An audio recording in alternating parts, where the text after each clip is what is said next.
Magandang umaga po, muli pong yung lingkod, si Chef Roy.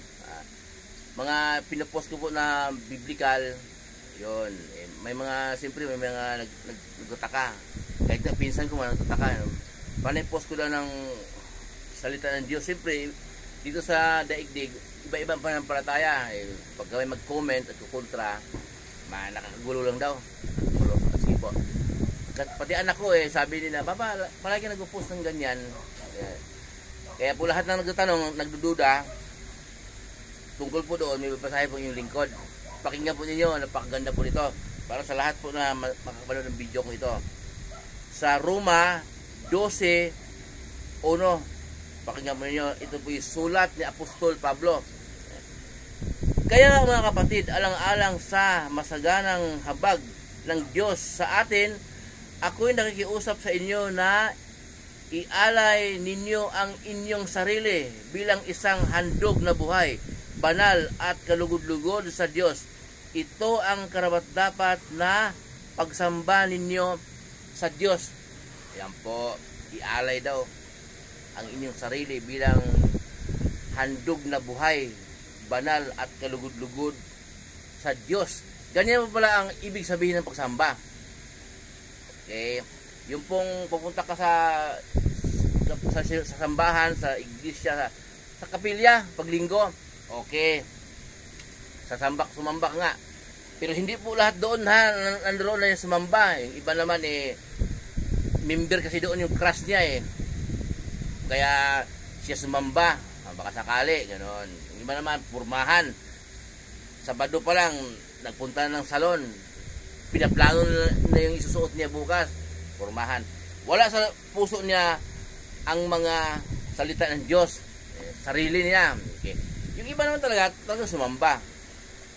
Totoo ang pagsamba niya. Ang pagsamba po doon, kailangan puso't isip natin, inialay natin kalugod-lugod sa Diyos.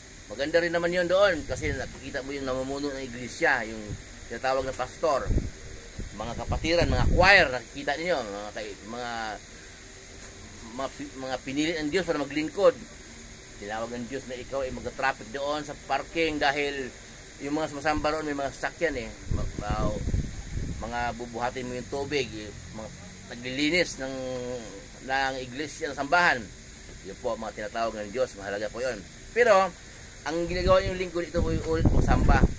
Pinopost ko po yung mga turo ni Jesus. Hindi po nagtuturo ha. Ang mga turo ni Jesus mababasa din sa Bible. Hindi po turo yun. Pinapaalala kasi po maraming nakakalimot. Okay.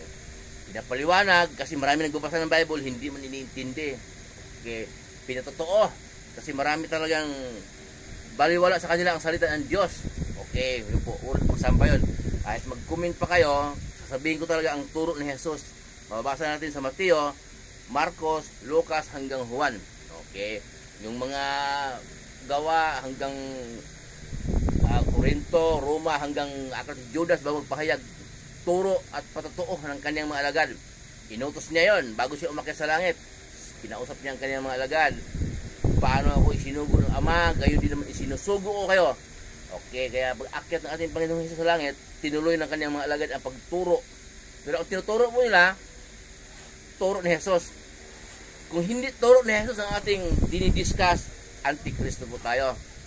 Ay, ganun na po. Kaya lakas loob ko pong pinupost yun, yung uri ng pagsamba.